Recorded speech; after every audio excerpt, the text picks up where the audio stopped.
The witch and how it gets inside. Thoughts to beware of. I will not waste your time with superstition. This is not a tale. This is not a ghost story.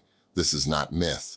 This is a technical teaching, an attempt, however limited, to shine language toward a thing that refuses to be held by it.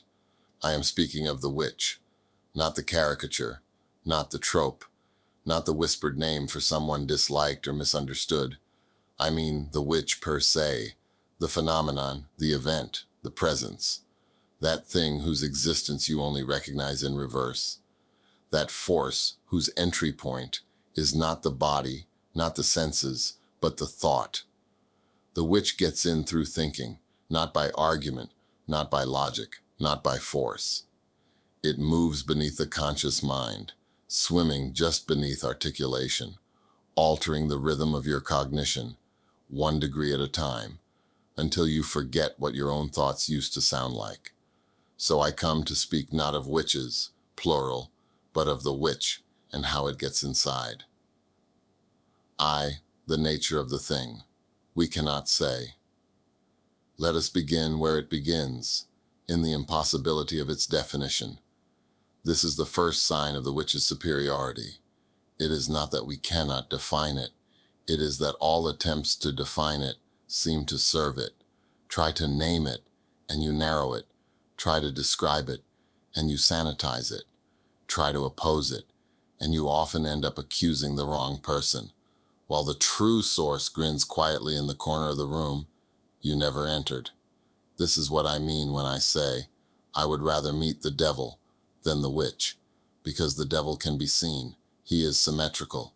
He's understandable. Even if dangerous, he has a silhouette. But the witch slips past the line of language, and in doing so, it takes your map with it.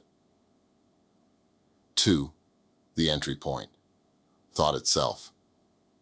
The witch's power is not in possession. It's not in the shriek or the curse. It's in the slight rerouting of your internal monologue. You may notice it when a thought arises that feels just slightly wrong.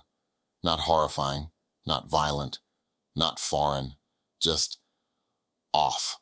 A whisper that sounds like your own voice but isn't. A phrase you don't remember ever using, but which now repeats. And the most curious thing? You'll turn your head, literally, when it happens, as if you heard something outside the room. But the air is still, and you are alone. That is the witch entering, not as a scream, as a syntax error. 3. The thought that bends the frame. There are certain types of thought, fragments let's call them, that act as containers for witchcraft.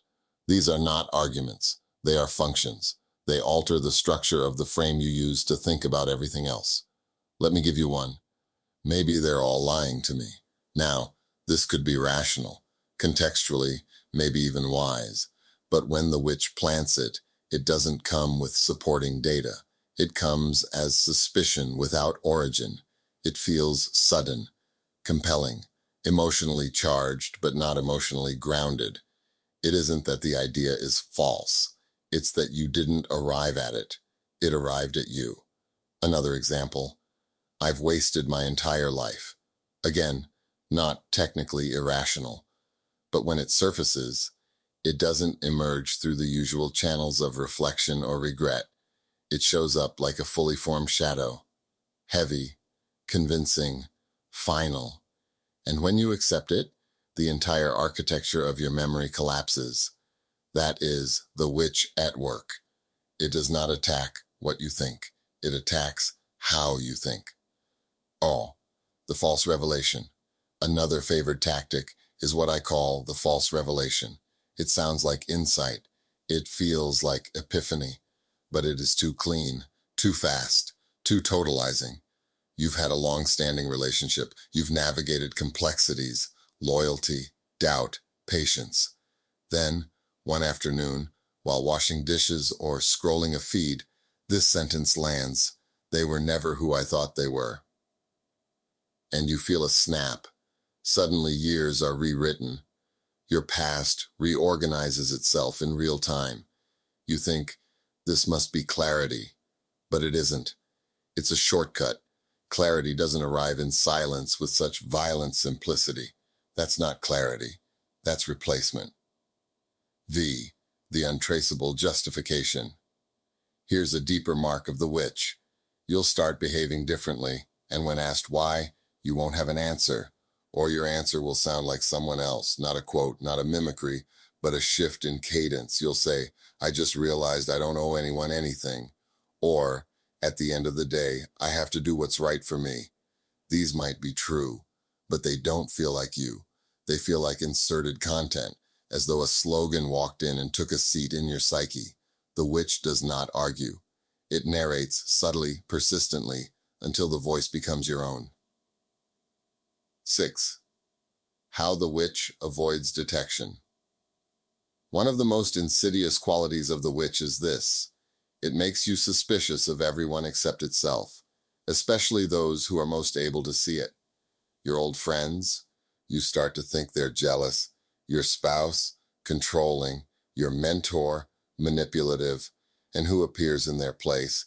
A new confidant, someone who gets it, someone who shows up just when everyone else is letting you down.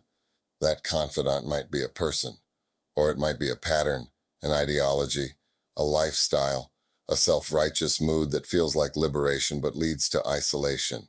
The witch loves isolation because it feeds best in a mind uncorrected by witness. Sven, the technical strategy of alertness. So, how do we fight something that cannot be held by definition? We shift from analysis to pattern recognition. Here's what to watch for. 1. Sudden shifts in internal language. You begin to use phrases you've never used before. You begin to adopt emotional positions you haven't reasoned toward. Your tone changes, especially in thought. When this happens, pause, ask, did I walk here or was I delivered here? 2. Isolated certainty. You find yourself certain of something, but only when you're alone. In company, it feels shaky or overblown. Alone again, the certainty returns like a curtain. This oscillation is not intuition. It is manipulated coherence. 3.